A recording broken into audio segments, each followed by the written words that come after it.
Welcome to lecture 5. Today is the last lecture that will be sort of introducing the most basic pieces, the most basic Lego blocks of deep learning. After that, we can basically put them together in all kinds of new ways, but you'll basically have covered all the important stuff.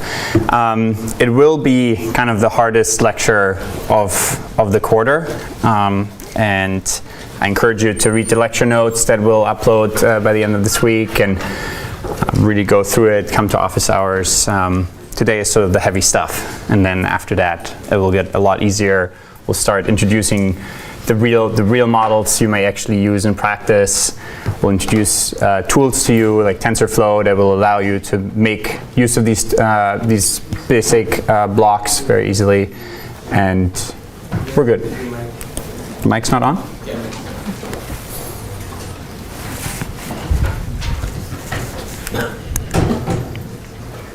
Okay, all right. For the people online, today will be hard. So first we'll go over a little bit of organizational stuff. Then I'll give you some project tips, because now is also a good time to start thinking at least about the problems that you want to work on. And then we'll introduce the multi-layer neural network and how to train it and all the nitty-gritty details of the derivatives. And then we'll be good to go for the rest of this quarter.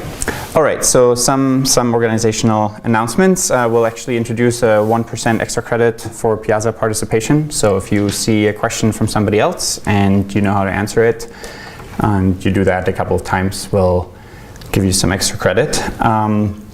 Also, there was a little bit of confusion in problem set 1 around the dimensionality of some of the vectors. And so generally, the best way to go about doing this is first you figure out the math, you understand exactly what the dimensionality should be, and then after that you can basically check them with either breakpoints if you use something like PyDef and Eclipse, or with simple print statements. And so, for instance, if you have here the softmax cost and gradient function, you want to test something, you can always just say print v hat of the predicted dot shape, for instance, or the output vectors dot shape, and then you can check and make sure they make sense given the equations that you have. And then last night we also introduced a student survey, so I would love to get your feedback so we can improve the class. It will sort of moving forward change for sure, because we can go higher and higher level, start to put these basic Lego blocks together. So we'll stop after, I think this class, basically we'll stop going through all the indices of various derivatives, but it'll still be great to have your feedback and know if we're going too slow or too fast and or just the right speed. All right, are there any questions? The organization, the problem set?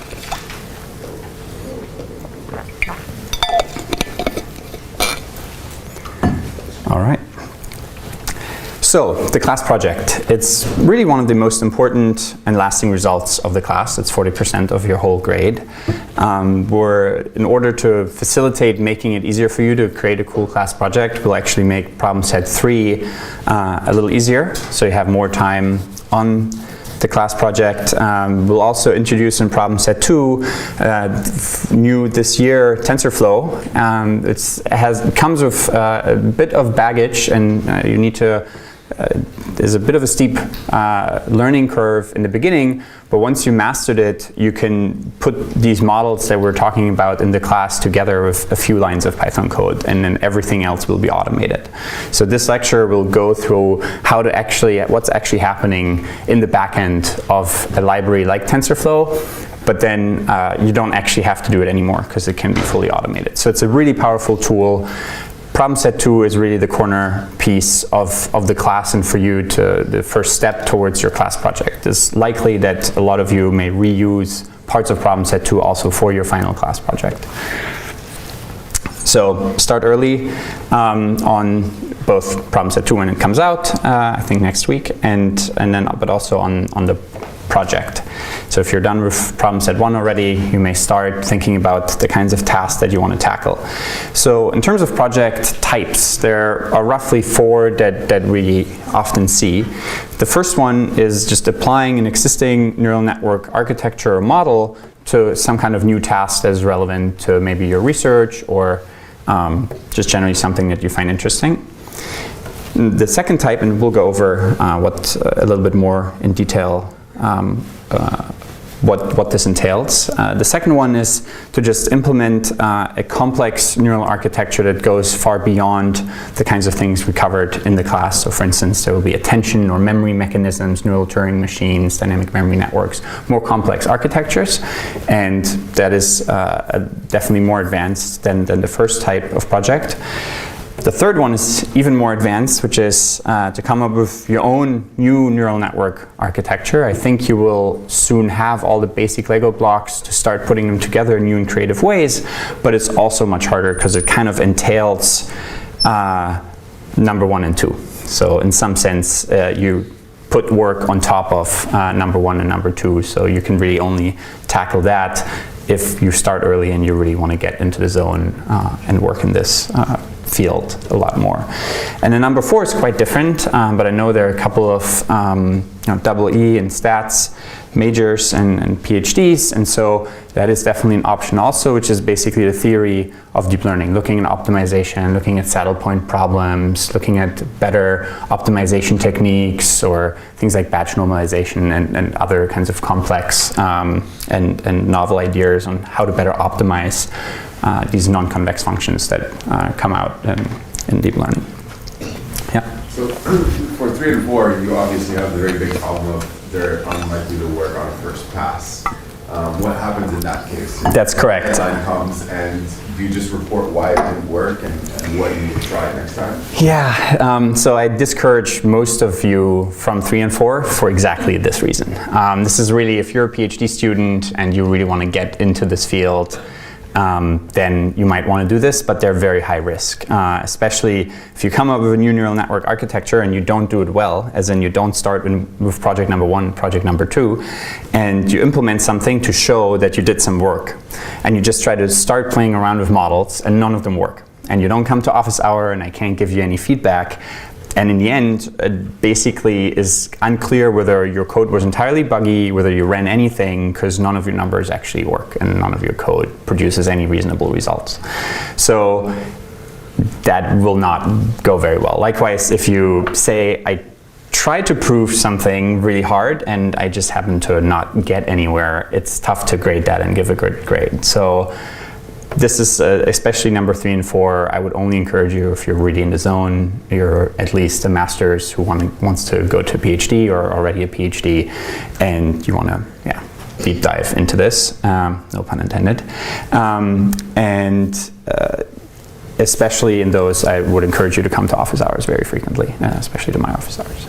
Yeah. Would your project be related to natural language processing? Yes, so most of these number 1, 2, and 3 ideally are. So, and I'll walk you through what doing just number 1 would entail right now. So basically, you start with defining a task that you want to solve. So let's take, for instance, summarization. It's a little more interesting, less common than classification, which we'll cover it a lot. We've covered a lot in class. So that's step 1. Think of something that you're actually excited about and that you would like to have a deep neural network do automatically for you. Then step 2 is define your data set. And we give you extra credit also if you're able to define your data set and run a first experiment before the milestone deadline, because we know it's often very time intensive. It's not very hard, and so it doesn't get you that much of the credit for the class because it's not really related to deep learning so far, right? Defining a task in a data set, you can do that and not implement anything that we learned in class. But if you understand everything you learned in class and then you get stuck on this, you also can get a great grade. So start early to define your task, come to office hours, and I'm happy to chat with most any kinds of tasks that you can think of. There's probably a data set that somebody has already tried to tackle this task with. So there are 2 options for defining your data set. The first one is you can just take an existing academic data set. So for instance, for summarization, there's a document understanding conference, and they already have nice baselines. There are papers published about those academic data sets, so when you implement your model, you immediately know whether you're onto something, you basically are pushing the state of the art, or whether you're far behind simple baselines and you may have a bug, or you may not understand the problem very well, and so on. So that is, I think, the best thing for most students. Now, the second option for defining a data set is much harder because if you define your own, you create your own, you write a crawler for Reddit. One, it takes a lot of time. Two, also has nothing to do with deep learning, so it's hard to give a great grade for writing a crawler for Reddit data or Twitter data or any other kind of data that is online. So I would only encourage you to do this if you're a graduate student, you already have a data set maybe from your research, or you're working with a professor already and you have some interesting psychology data set or finance data set or natural language processing, ideally, kind of data set. And so in our case, for instance, if you wanted to build a summarization algorithm, you might say, well, I'll download Wikipedia and I'll try to summarize the Wikipedia page, the entire page, from just the intro paragraph, or the other way around. From the entire page, I basically produce the summarization that is just the introduction paragraph. And then I write a little crawler, Wikipedia has a nice data set in that you can just download it in its entirety, but it's also very big, so you need to have a big machine, and that's a problem that you'll run into a lot. As you define your own data set, you'll need more machine power. And then you might pre-process your data, and you've tried to, in the end, get a proper input, output data set. Your creativity is really, there's no bounds here. We have some people who asked already about music data sets, for instance, generating lyrics or other kinds of things, or you can really come up with any kind of sequence data set that you want. In fact, I'll also be very lenient when it comes to the definition of language. So if you have the language of music or the language of genes, as long as you use the kinds of models that we cover here in the class, I'll be okay with that. But if you don't have an obvious NLP task and data set, do check with me to make sure it makes sense in the office hour. It'll be again today for 2 hours, starting at 4:30.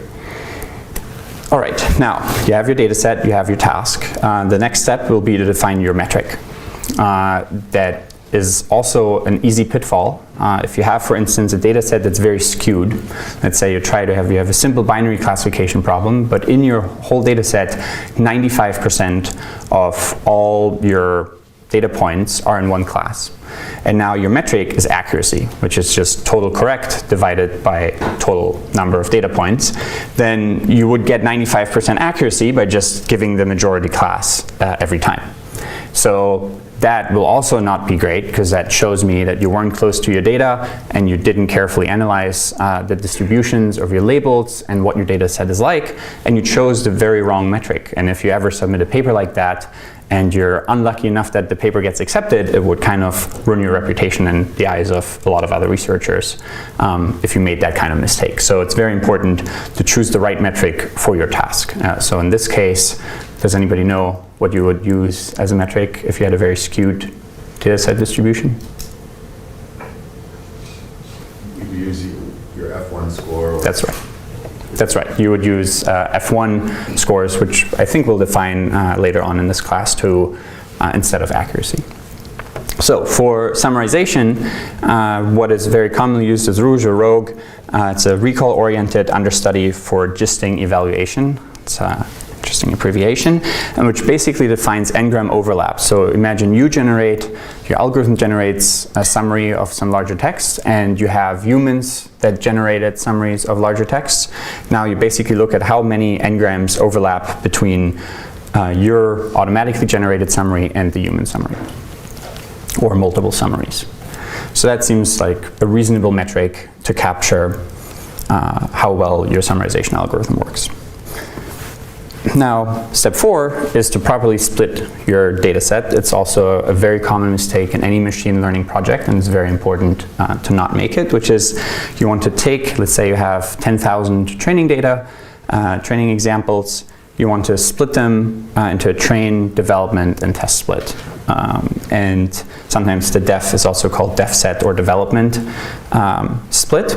And basically, a reasonable split would be 80% of your examples will be used for training, 10% will be used for development, testing, and then on the remaining 10%, you only evaluate ideally 1 week before the final project is due. Maybe you're okay with testing it once a week. And you really shouldn't test more and more often on your final held out test split. Now, even in splitting, there are some mistakes that you can make. So for instance, if you have a lot of things that are very similar, but then they change over time, and you want to understand the test set ideally gives you an idea of how accurate your algorithm would be in the real world, where you just took another couple of random Reddit messages or tweets and you now evaluate your algorithm. So if your test data looks very similar or it has duplicates, for instance, in your training data, you overestimate how accurate you would be. So you want to make sure there are no duplicates in your development and test data to your training data. And if you had a time series, for instance, the best thing would be to actually take out the last month of your data and have that be the test data. So you train on 10 consecutive months, then you have the next month be your development split, and then the next month after that your test split. That way the algorithm would give your results will be very indicative of what the performance would be in real life. So there's some mistakes that you can make here, and what I encourage you in many cases is to be close to your data. Do look at what your data set looks like, look at some examples. If you have the report, show some examples. You're doing sentiment analysis, show some of the interesting sentences that you have. You do summarization, show us in the project report, and look at yourself, like, is the algorithm, would this even be possible to predict this from your inputs? And show us as graders also how hard your task is by just looking at real examples. Are there any questions around splitting your data set and defining your metric?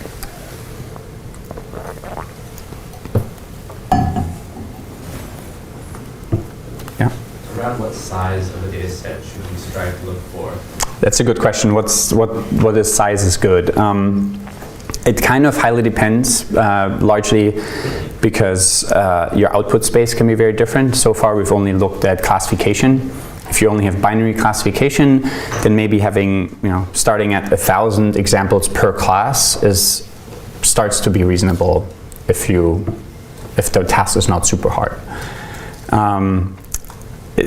Not all training data is equal. Ideally, you'll have a distribution that is somewhat indicative of what your final testing distribution is like too. So if you have, for instance, you have 10,000 training examples, but again, 99% are in one class, and only the last percent is in the other class. That's not that helpful. In fact, then you could have another 1 million examples of the majority class, and it's still not going to help you that much to find that really rare class. So, and then there are other tasks like summarization that are much harder, or machine translation, which is probably one of the hardest tasks in NLP and requires the largest amounts of training data too. And there you start to going into the gigabytes, basically, like a lot of training data, because machine translation is such a complex output space, right? It's the entirety of the target language that you're trying to translate into. So, but roughly once you have 10,000 examples of something and the distribution of your labels is not totally skewed, you're usually in good shape.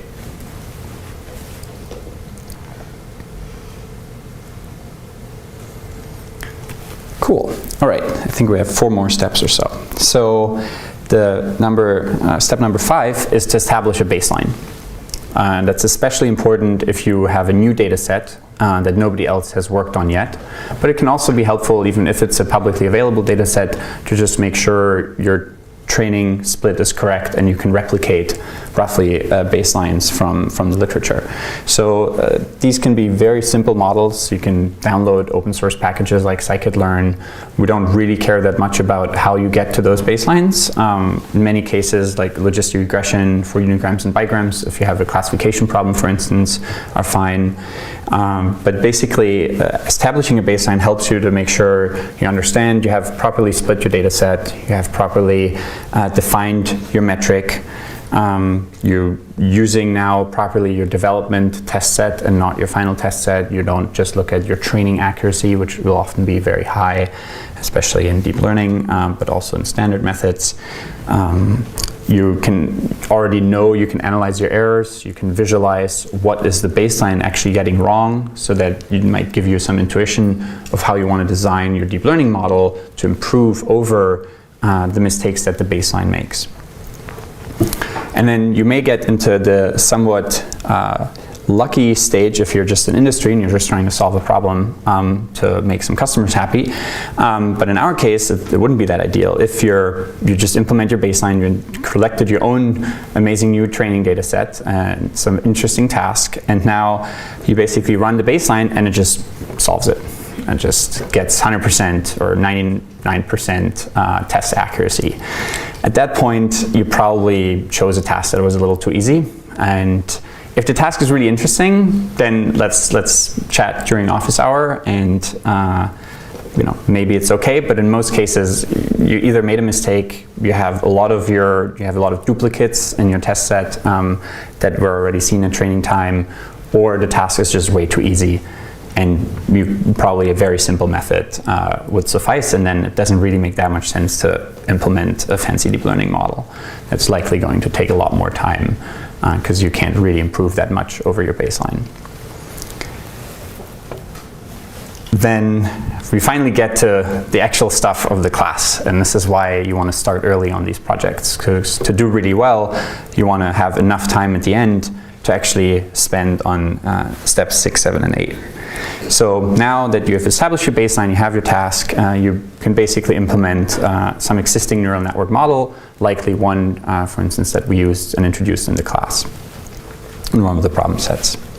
Then you can again compute your metric on your training and your development splits. You can analyze the outputs and the errors, and that's kind of the minimum that you should do for the project. It's really the bare minimum though, because really what this means is you can just run problem set 2, the code of problem set 2 on some new data set, and just rerunning problem set 2 code on some existing data set. It's not that exciting, but that's sort of the minimum bar to pass if you take the class like pass-fail or something. Now, once you've run this, again, be very close to your training data. Oh, I have a question? No. You're always close to your data set. Visualize it. You can, for instance, visualize the distribution of the labels that you have. You can visualize just some examples that you see. You can look at a confusion matrix, for instance. And especially, you want to look at the errors that your model is making, because that might give you some intuition of what the model might be missing, and then you can improve it in step 8. And very importantly also, you want to analyze how the different hyperparameters affect your performance. So these are all sort of standard things that we will check off as we look through your final project report. So I encourage you to go through these steps in your project. So for instance, we already know a couple of hyperparameters like word vector size. The hyperparameter could also be size of your training data. And what you'll often observe is that as you increase your training data set size, the accuracy also will improve. And sometimes it will improve more than all the things that we could do on the model side. Any questions on how you can be close to your data or establishing your baseline?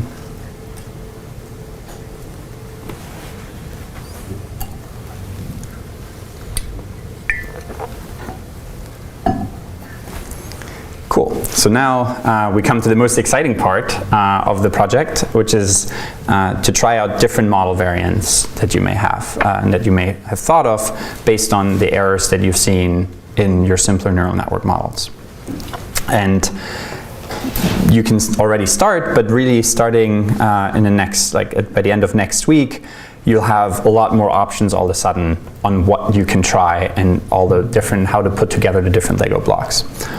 So for instance, we've already seen the word vector averaging model, also sometimes called the neural bag of words model.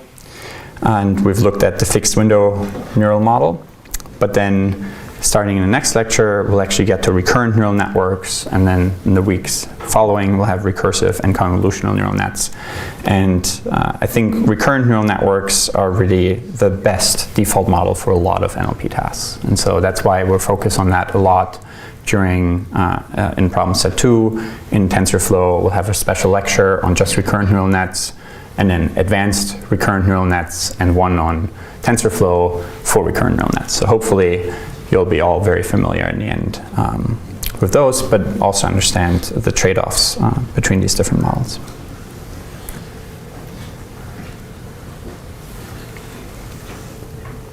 Cool. All right, now the advanced, just one slide on the advanced option of trying to create a new model. The tricky bit with that is that really the ideal way to do this is as essentially step 9, after you've done all the previous steps. Because it doesn't make sense to implement some new fancy model if you don't know that on that task, a simple baseline or a simple neural network would already solve the task. So you first really want to gain intuition of why all the existing models are flawed for the kind of data set that you have. And there is a bit of a shortcut here, or cheat in some ways, which is you look at the literature, and we'll show you a couple of papers here that essentially do this for you. So if you look at, for instance, sentiment classification, I have a bunch of papers. We post a couple of them on the syllabus too, and you'll see, oh, people have already tried all these different baseline models, so you don't have to really restart there from scratch. But we'll never penalize you if you do. So I still encourage you to look carefully at those baselines. If you want to do this, ideally you will talk to other researchers. Don't try to do it all in a vacuum by yourself. Definitely come to my office hours. I usually the last half hour, so it gets pretty empty.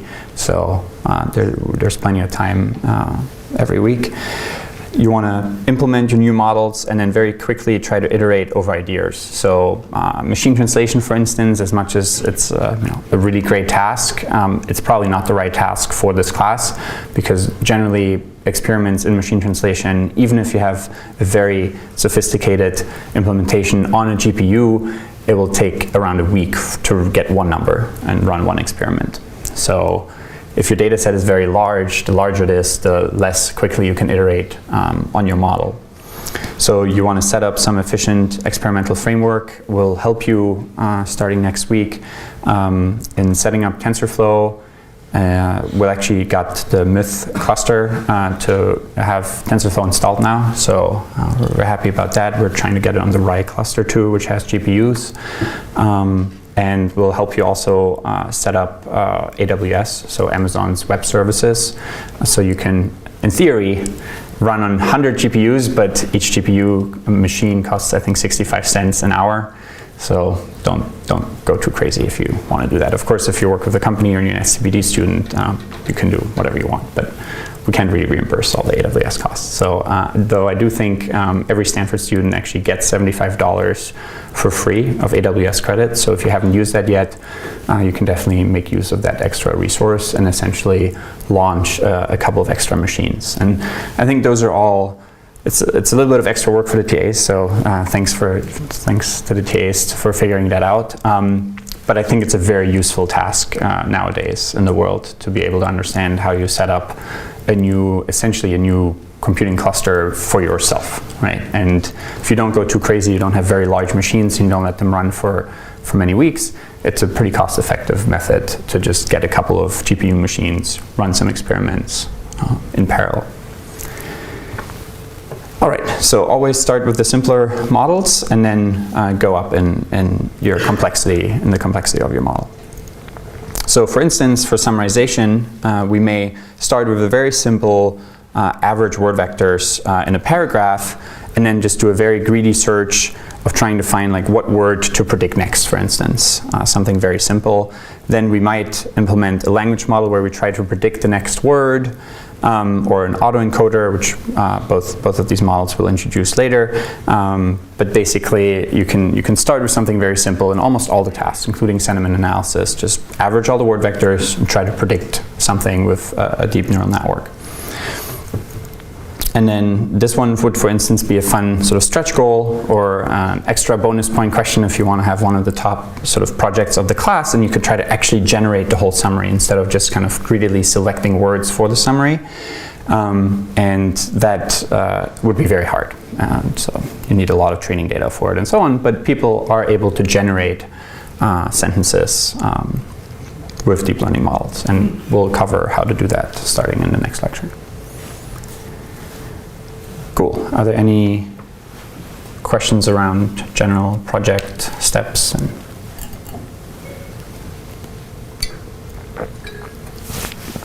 For the baseline, you give the example of just regression. Should we tune? Like, should we optimize the hyperparameters, or is that no longer a baseline? Baselines should always ideally be tuned, and they should be given the same TLC or attention as your own model. There's some people who often say that if you read papers in the literature, you should always implement the second best model, because that probably didn't get as much tuning, but it still works almost as well or close to the best model of the paper that the paper usually introduces. So it's definitely good to at least try like unigrams and bigrams and a little bit of the regularization, for instance, and a simple sort of bigram logistic regression model. Definitely that is very encouraged. Great question. Mm-hmm. So we talked a lot about tasks such as named entity recognition, summarization, sentiment analysis. Are there any other interesting tasks that might not be as popular but might just as well be interesting? Absolutely. So there are tons of interesting problems out there. I often talk about these just for sort of educational purposes. They're easy to understand, and then we can focus on the underlying models, because then the underlying models are general and you can apply it to any other task. So here are a couple of other, well, including those, but also some other tasks. So there's named entity recognition, which we just talked about, and summarization.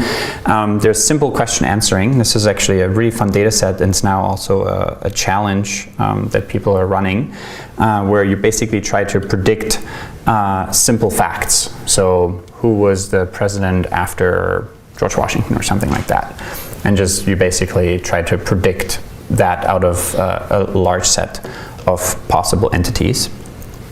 It's a very fun task, and one that hasn't been worked on as much, but Mohit and his collaborators have developed lots of different baselines for it, and so you can really see if you can do something interesting there.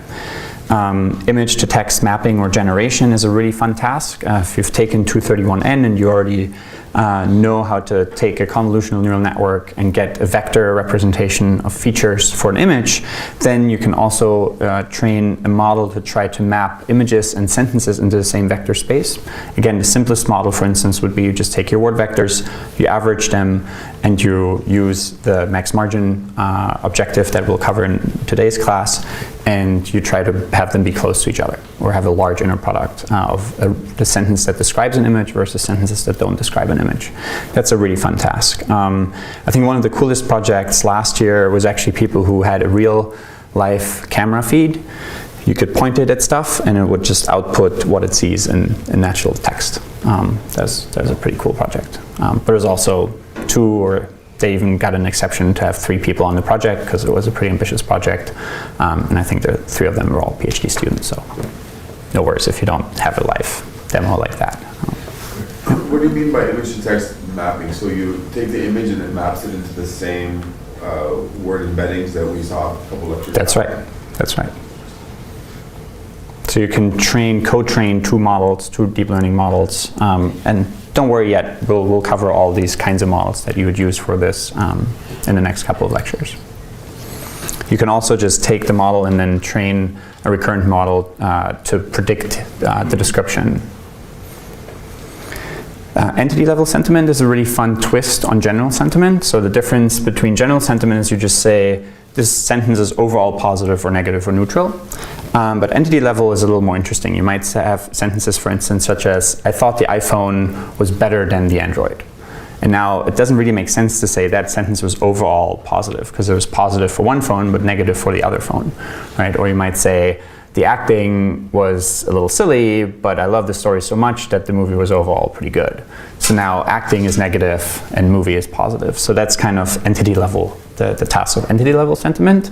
There are unfortunately not as many great data sets for that task, but it's a really interesting task that a lot of people in the industry care about a lot, like going through Yelp reviews and extracting different aspects of a restaurant and then basically enabling you to search for the best atmosphere, maybe not the food as much because you don't want to eat that much anyway or something like that. And then most tasks on Kaggle, I think that question already came up in one of my office hours. Can you use Kaggle datasets? Absolutely. It's great to use Kaggle datasets. Kaggle is a machine learning competition website where basically companies or sometimes universities upload datasets, and then there's a nice leaderboard, and you can see exactly how well your model does compared to hundreds of other groups that all try to tackle that task. And I don't know if there are any competitions that are going on right now that actually have a deadline that fits with the class, but of course if you win a Kaggle competition, you have a almost guaranteed pretty good grade because it's very hard. And usually they come with like a huge pile of cash too, so they're quite fun. And then I've been asked for sort of a default project, and one of those would be sentiment analysis. We've covered it a lot in class. And this is a data set that I had introduced during my PhD. Hundreds of researchers have since worked on it, and it's basically a very nice, clean data set. It has a train def test split already. It's harder to mess it up. So if you are kind of busy and you just want to get a passing grade and you don't want to think too much about some creative task in the world, this is a reasonable data set that has clean labels. You know it's going to be big enough to train deep learning models, and it's just a very simple thing. It's hard to do something really impressive on that data set just because hundreds of people have already worked on it and pushed the accuracy pretty high, and it's very unlikely you'll be able to even get to that accuracy by re-implementing a lot of the state-of-the-art methods, because even just replicating some of these top models is a lot of work. So it's not like the most exciting project, but it's it's a reasonable baseline project.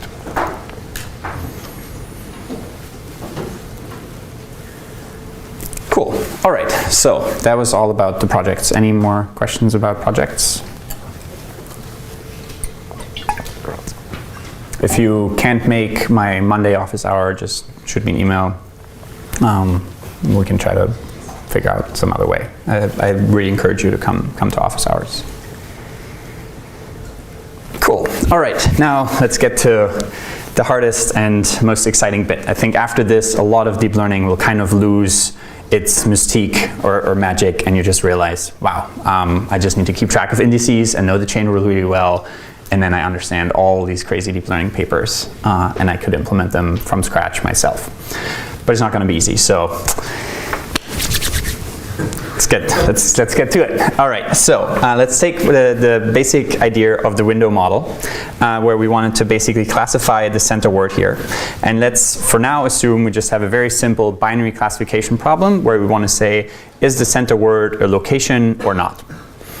Now, towards the end of the last lecture, I introduced the single layer neural network model that basically just had a single linear layer followed by nonlinearity. And remember again, f could be a sigmoid function or tanh, any kind of squashing function. The simplest one that we've looked at in the class so far was the sigmoid function. And we now basically call A here our neural activations. And we can use that feature vector now instead of the original window, which was the concatenated word vectors here in X. So again, X is the definition here. For a single window, we usually just use it X to define the concatenated word vectors of that window. Multiply it by a matrix W. The number of rows of W is the number of hidden units that we have, and basically defines the dimensionality of our neural activations A here. So those can now be seen as our features. And now what we can simply do, instead of computing a softmax probability, is we can just use compute an unnormalized score with another inner product here. So just basically summing up, having a weighted sum here of our features in A. So that's just a single number, and that's our score. And if that score is high or above 0, we'll say this is a location. If it's low, Below 0, we say it's not a location. So that's our straightforward model. Now let's visualize what this model would look like. Here, again, we concatenate all our words. Let's say, for instance, each word is 4 dimensions. Each bubble here basically represents a single number. Then we often write a layer like this. Sometimes you also see connections to all the different nodes, but that gets pretty tedious and messy looking once you have a realistic number. And even with such a small number, it gets very messy. So sometimes you just abbreviate all these connections with a single arrow. And then we have just a single score. And again, you might say this is a 3-layer neural network or a 1 hidden layer neural network. Now, one thing that will be very important is to always define what the dimensionalities are for all the different parameters that you have, your hidden layers that you have. And so we write this out very carefully here. For instance, x is a column vector, so 20 by 1 vector. If we have 8 hidden units, then w has to be an 8 by 20 matrix, and then u has to be an 8-dimensional vector again. Sometimes I like to write out the score function also as like one entire function, which will help you sometimes to think about the chain rule a little better. But we can also define intermediate terms, because that will enable you also to know exactly which parts of the chain rule to define properly. Yeah. So in the second row of the picture, we have 8 circles. Do those represent z or f of z? That's a good question. Usually they represent f of z. It's the final thing. And then, but we'll also, I think in one figure, I'll split it up so you can kind of see how the errors change as you go through the network. Okay, so the main intuition, just on a very high level, of why we might want to add this layer and not directly train the classifier on the word vectors themselves, is that we might want to have nonlinear interactions between the word vectors. So for instance, museums, if museums is the first vector here in this window, should it matter that in is in the second position? That's the kind of feature that you can learn once you add an extra layer in between. If you don't have an extra layer in between and you just classify directly, then basically it just says, if I see this kind of word at this exact location, then it's either, indicative of a location or not. But if you want to actually have combinations of words that are captured in the window in specific locations, then you need to have a second layer.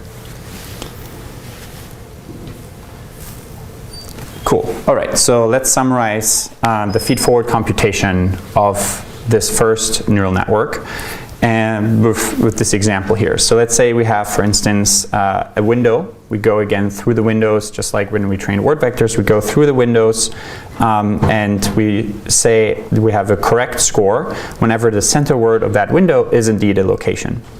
And we were going to want to maximize this score here. And now that's basically just giving the algorithm positive indications of these things should be high. But if you now optimize only scores to be high when they have a center word, then you only basically, there's nothing that would prevent the model from just making all the weights very, very large and giving high scores for everything. So you want to always counterbalance and teach the algorithm with negative examples as well.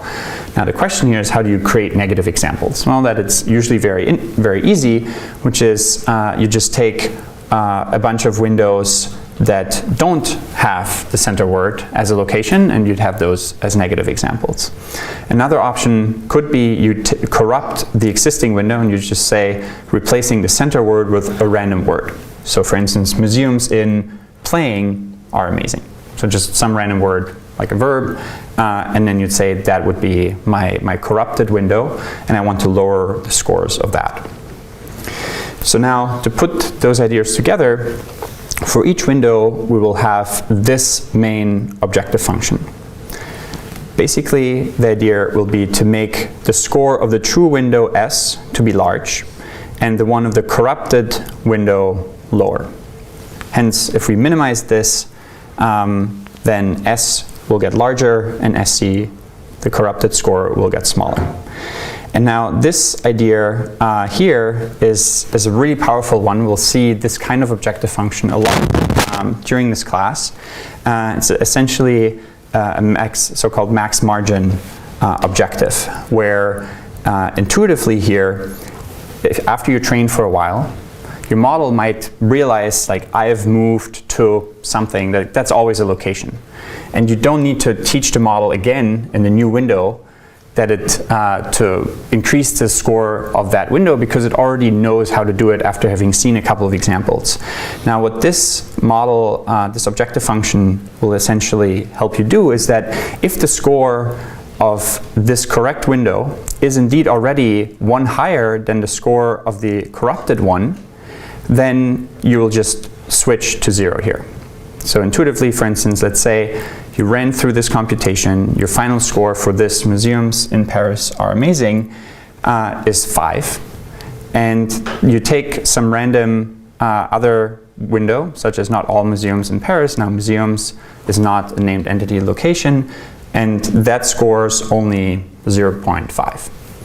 Now you take 1 minus 5 plus 0.5, and that overall is smaller than 0, but your objective function basically takes the maximum of these two numbers. And the maximum here would then be 0, and hence you can ignore that window. So that's one really powerful advantage of having the max margin objective versus the softmax.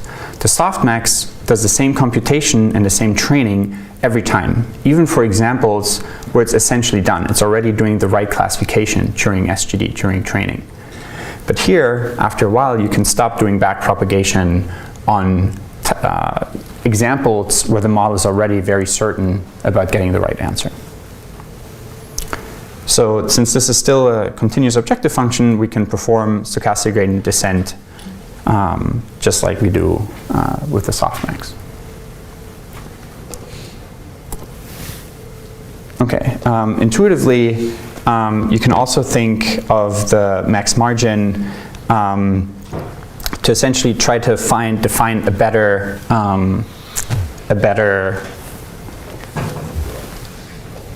decision boundary. So if you have, for instance, two word vectors,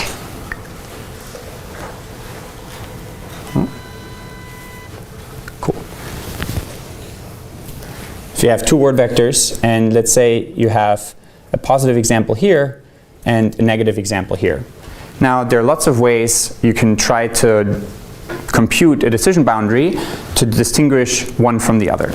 You could, for instance, say this is my simple linear decision boundary. Of course, that's not a very robust decision boundary, because if you now have just another example here that's also in that class, then that would already get misclassified. So intuitively, what you do when you have a max margin objective function and you have these kinds of examples is you try to maximize the distance between the two different points from your decision boundary. And you want to make sure that that is at least 1 until you stop caring about that example.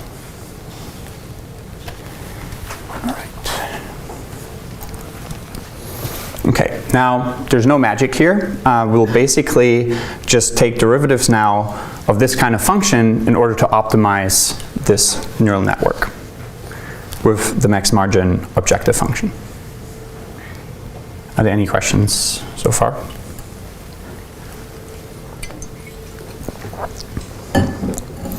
Okay, so that is just the objective for a single window.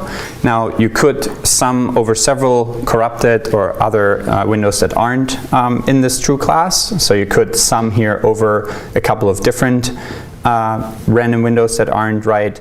And of course, in the end, you're going to sum over all the training windows to compute your complete objective function. But in SGD, we're going to subsample always a small batch. All right, any questions? Okay, so now let's go into backpropagation. So this is basically our main function, and we only have to really look at scores and derivatives when the cost function for that window pair is actually larger than 0, right? Again, if it's this part is smaller than 0, you just jump to 0 and there's nothing to take derivatives off. Derivative with respect to all our parameters of 0 is just 0. So now we'll compute the derivatives of the score S and the score of the corrupted S with respect to all the involved variables that we have, which will be U, the final scoring layer, W, the weight matrix of our first hidden layer, W, the bias B, the bias term, and X, our word vectors in that window. Now, because S and SC are basically the same, I'm just going to go over S, and you just basically have negation in front of these two to differentiate the two. So let's start with the first derivative of S with respect to U, our final scoring layer. Well, that was quite easy. It's just a simple inner product. In this case, A is just a fixed constant because there's no parameter inside that we're trying to compute the derivative for. So the derivative of S with respect to U is just A. That's the simple one. Now let's look at the weight matrix W, which starts to get a little trickier. So let's write out very carefully what the terms are. So this is something that I sometimes do just to show you sort of what the terms are and how we can play around with them, and to make it very clear that while we might write A here, really A is defined in terms of f of z, and really z is defined as wx plus b. So it's very important to keep track of when you define variables that actually have other variables inside, or parameters that you're taking derivatives with respect to. Now let's look at a single weight in that entire weight matrix W. Let's look at the single weight Wij. Now you remember, for instance, for W23, that's basically in the second row, the third column. That's the element of W23. And we also remember that at every neuron basically comes from one row of our W matrix. So the first row of W defines the weights for the first neuron, and the second row of W defines the weights for the second neuron. And here we'll have, just for illustration purposes, a very, very simple neural network where we have just 3 input numbers and our bias term B2, and we just have 2 hidden neurons and the final score function S. And so when I write U2, for instance, the sub-index here is just the second element of the vector U. And W23, for instance, is the weight that defines how important the third input is for the second neuron, and how much we weight that element, for instance, of a word vector.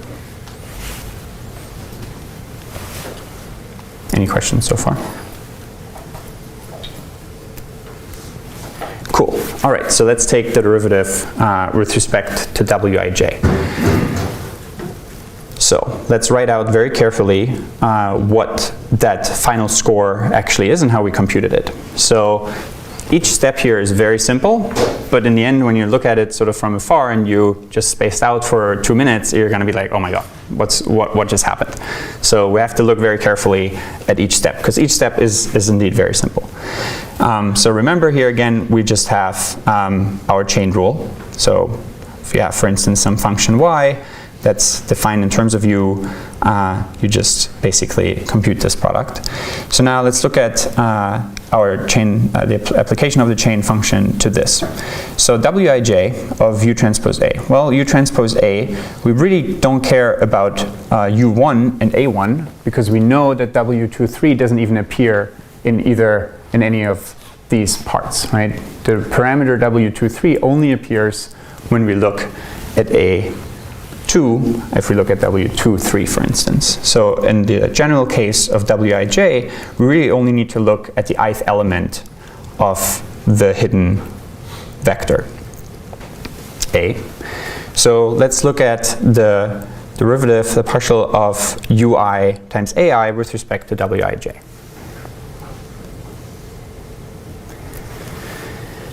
So, well, ui is just a constant in this case, so we can just pull that out.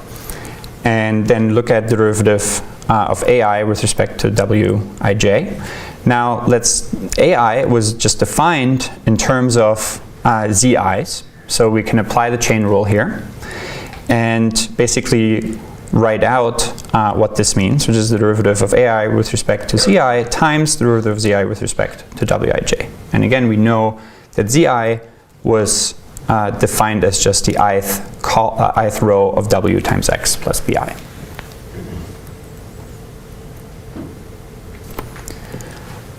We also know that ai was just basically equal to f of zi by definition, so we can plug that in here. And for now, since zi is just a single number, what we can simply do is just write f prime. Whatever f is, it will have some kind of derivative. The sigmoid has a derivative. I think you'll derive it in your problem set. It's very simple. And so we just write for now f prime and keep that general. And then we have the derivative of zi with respect to wij. And again, we just plug in the definition of zi, which is this simple inner product here with this row vector times this column vector with respect to wij. So let's copy that over. And now when we just write that out very carefully, this is basically just an inner product, so it's just a sum over the dimensionality of how many columns we have. So let's say we have k equals 1 to capital K columns. We just basically multiply these two numbers with one another. I have this weighted sum here. And now again, we know that from the first lecture when we looked at the word vectors, the derivative of the sum is just a sum of the derivatives. And really, wij only appears when k equals to j. All the other ones are constant as well when we look at the derivative of wij. I'll let that sink in for a second.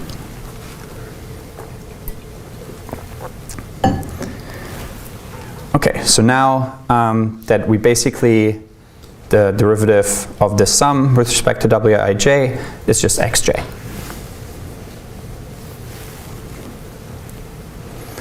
Now here comes the first and important trick of backpropagation, which is we will define a delta, which sometimes is sort of called the local error signal, or just some people kind of confusingly call it error message, but really it's just the best terminology for this is the local error signal.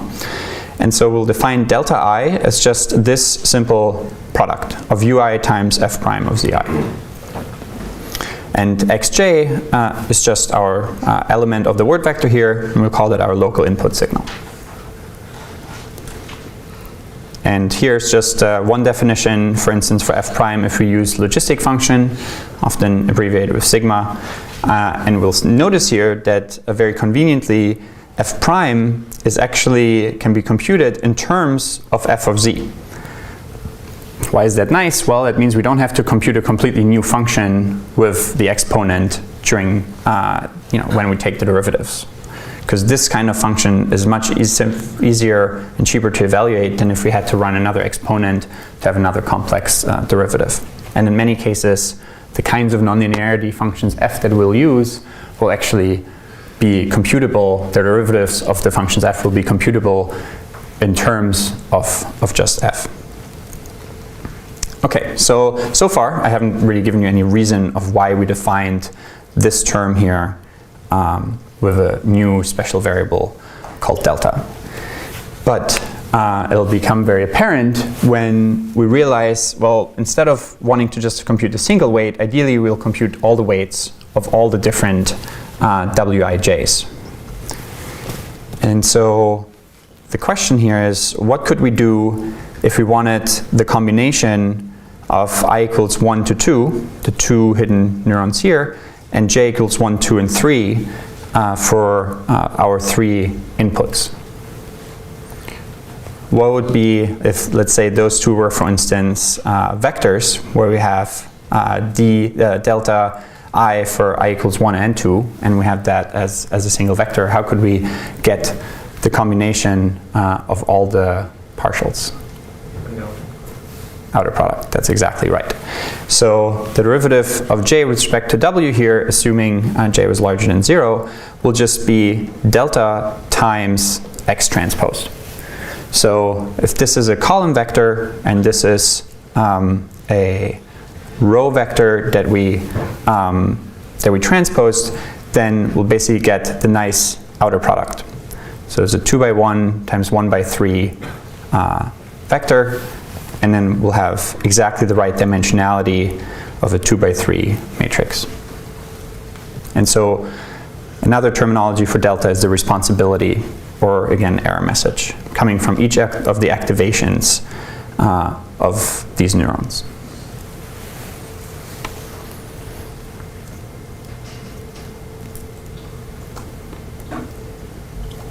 All right, so this was all the gory details of the first layer. We'll get into 2 more gory details, and after that we'll just kind of zoom out for the rest of the class. So now is your time to ask some questions.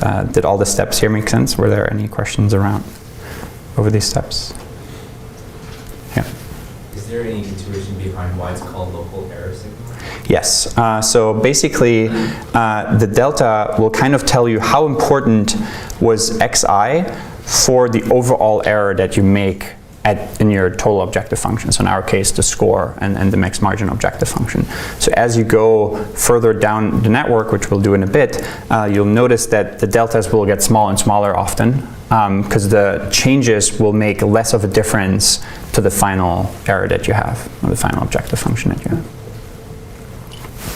It looks like here, like x and e are column vectors, but in the homework they're row vectors. Is there a reason to prefer one or the other, or like separate dimensions? It's kind of an implementation detail. So Python sometimes, like NumPy, has a certain default.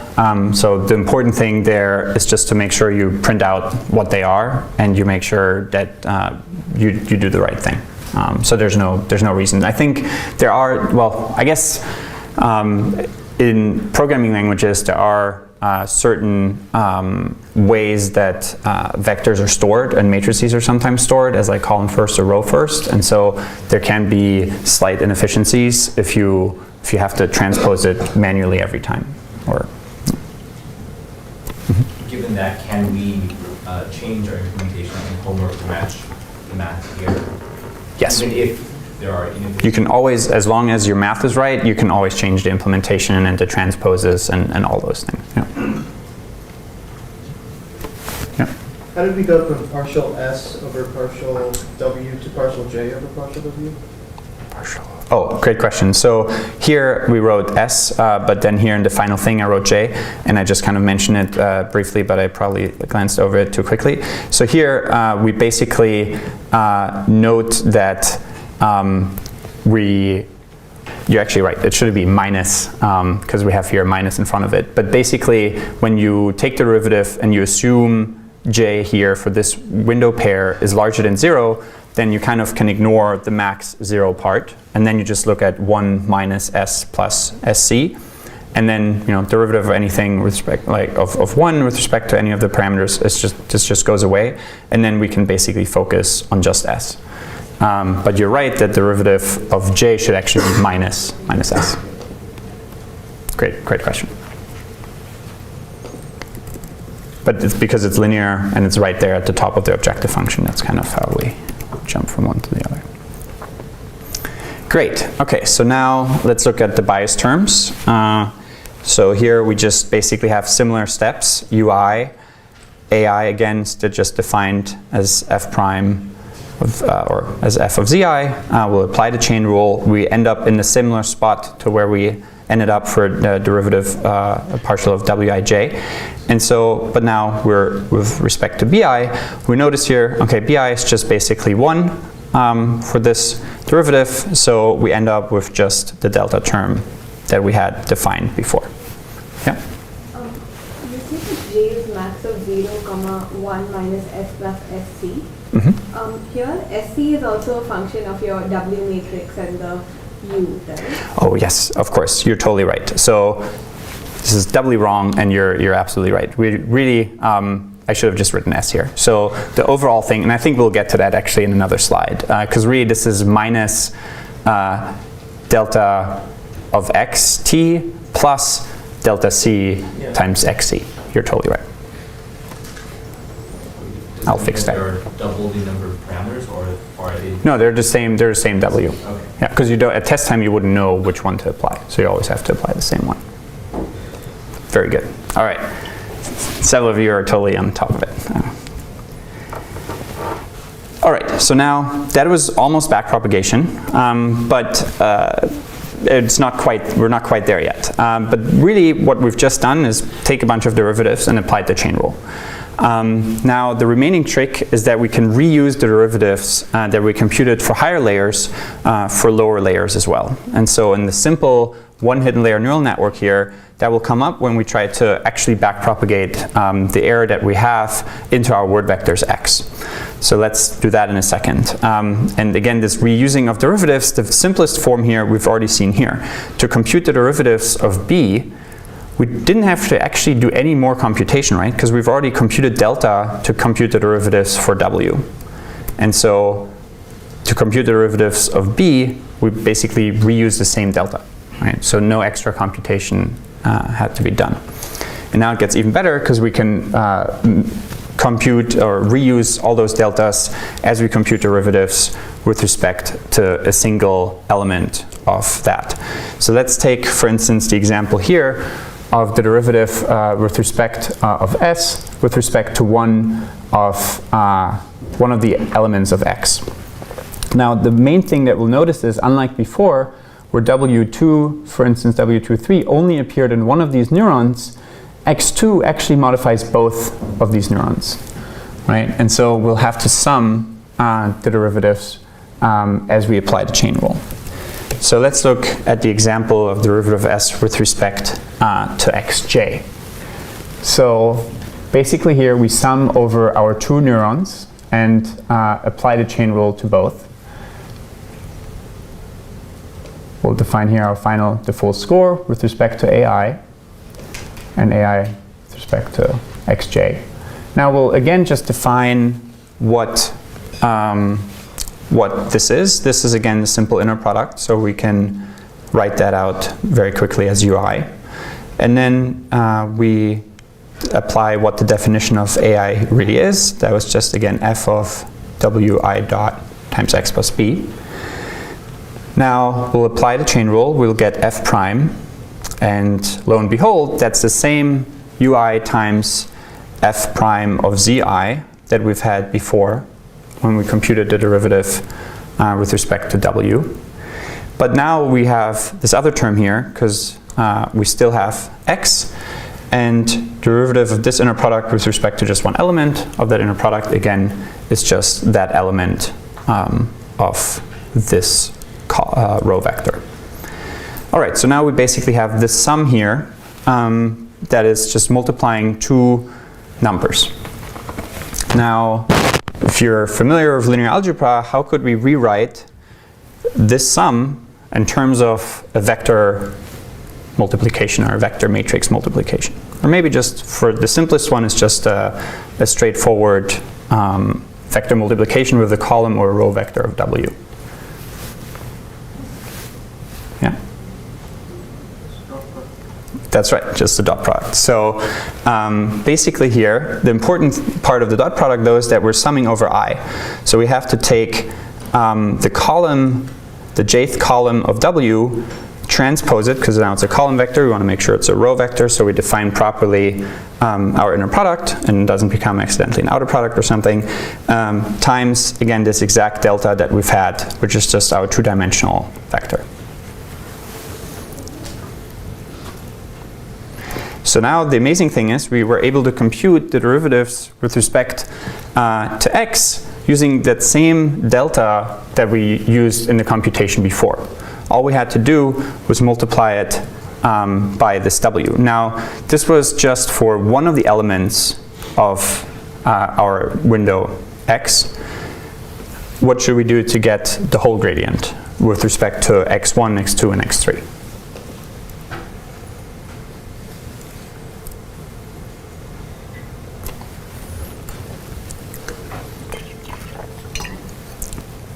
Full W transpose. That's exactly right, the full W transpose. So basically, as we have multiple of these inner products for each separate element of xj, you can just combine all of those, and here I did it right thing, it's just for s, the derivative of s with respect to x, it's just W transpose times delta.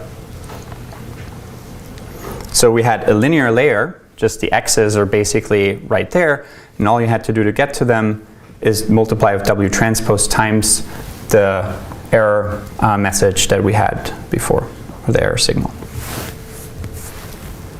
And now this is a very important observation, and it's a sanity check as you do these derivatives yourself. The error message delta that arrives at the hidden layer, in this case the word vectors, has the exact same dimensionality as that hidden layer. If it doesn't, you couldn't really update it, right? In the end, you want to have, you know, your x in stochastic gradient descent. Your x new equals your x old minus alpha, your step function, times this gradient, right? So they have to sum up. All right, now I do the almost right thing, except this s should be j. So this is the full final objective function when we put all of these together. So we had here the gradients for s and for sc. This is sort of the indicator function, so if this part is actually larger than 0, then this is our final gradient. So we always have to sum up for the full sum here in our max margin objective, the a's, for instance, plus ac for the derivative of j, this should be j here, sorry, with respect to u. So that's how we put it all together. All right, now let's get to the two-layer neural network. So very important to keep track of all your indices very carefully here. So let's define x as the first input layer, and just for notational convenience later, we'll define this as A1, the first activations of the first layer. Now Z2 will always be computed with the parameters of W1 times A1 plus B1, and A2 just defined as, again, element-wise application of the linear layer output Z2. And then we can repeat the same exact thing, but with C3, A3, and we'll compute our final score S with A3 instead of just A2. All right, now when we take the derivatives of W2, which is the output here, it's really the exact same thing as we did before, but instead of having X underneath it, you have A underneath it. But that's completely independent as we compute the derivatives with respect to W2, so we can really go over those pretty quickly, and we'll basically have the exact same output here, which is delta 3, very carefully now defining the delta messages also in terms of a superscript, which is the layer that they're coming into. And then, but basically the computation derivation here is exactly the same thing that we had before, but with A2 now instead of X. Now, again, we defined delta here. Delta here we'll define properly and very carefully as this Hadamard product. The Hadamard product is basically just the element-wise product between these two vectors. So this vector, each element gets multiplied by this, by the element, the corresponding element of this vector. So this is our definition of delta 3. So now the last missing piece for understanding general backpropagation will be to take the derivative of S with respect to W1. And now if we wrote that all out, it would get pretty messy. I encourage you to do it at home, but it basically takes all the exact same tools that we just used and apply them very carefully, keeping track of all the indices. And the main thing that you'll have to compute is basically the error message or the error signal delta 2. And it's a similar derivation to what we did in the single layer model. But the main difference here is that you'll have to basically apply the chain rule twice, and you'll notice that you have to basically compute all these, or derive all these different terms. One way that might help you is to gain some intuition is just to assume all these numbers here or all these parameters are actually just single scalars. That might help understand sort of how to apply the chain rule, and then you just kind of have to make sure you understand how to do it when they're all matrices. And intuitively, whenever instead of having a single number, you have multiple nodes at each layer, you basically have to sum over all those nodes. And so when you put these various things together, you end up with a delta error signal that looks like this. It's very similar to the one we just computed, but you have to have also applied the chain rule to the next layer down. And so it's going to be W2 transposed times delta 3, and then Hadamard product of all these elements. So this is a vector, and just multiply these element-wise. And so the final derivative will be, again, delta 2 times x transpose, the same kind of outer product that we've had before. And so in general, and these are sort of the two main equations, if you go through that extra step, and I encourage you all to do it, it'll be very useful for the midterm and all other kinds of places, and after that it has sunk in. You fully understand backpropagation. These two equations are the main equations of neural networks. Basically, how to compute your delta error messages, which will always, in standard neural networks, will be of this form. And then you update and compute gradients for all your matrices W here. And that will always be the outer product of these delta error signals times the activations of that layer. And in many cases, we add regularization to it as well. And so I think personally, I think probably half of you find this sort of very careful derivation intuitive, but I know that for some people it makes sense to look at and visualize this intuition a little differently. So here's one last way, really quickly before we end, of also thinking of how backpropagation works. So let's say we have this simple function here, or this two-layer neural network, and we've already computed our gradient with respect to W2, which was just the first delta message that came in here, times the activations of A2. And here we separate out the linear, the linear layer and the element-wise nonlinearities that we'll define here as sigma. So F, in this case, is defined as just a sigmoid function. Now, what we're going to do is we're going to reuse, as we propagate the error back through this network, we're going to reuse this delta 3 and pass it through W2 by essentially moving this error vector across this simple affine transformation, this linear layer, by just multiplying it with the transpose of that forward matrix W2. And notice how the derivatives, the dimensionalities here exactly line up, because this delta had to have the dimensionality of this layer, and so when you transpose W2, you get exactly that dimensionality. And now, as we propagate the error through the nonlinearity, which was element-wise, well, what happens and what we need to do is exactly do a pointwise or element-wise multiplication with this local gradient that we now have of this nonlinearity. So again, we move through the affine transformation, we just have W transposed. Now we move the error through the nonlinearity that is element-wise, so we have an element-wise product here with sigma prime, or in our case, in general, F prime. And that now defines delta 2 to go down to the next layer. And so then we can define, again, the gradient with respect to this matrix as, again, just the outer product of that error message times the activations that come from that layer. Cool. All right. You survived the hardest lecture of this class, and I think next time I'll just start the first 5 minutes with another intuition visualization of backprop, but it'll just be chain rules again. So we'll just have one more visualization. Thank you.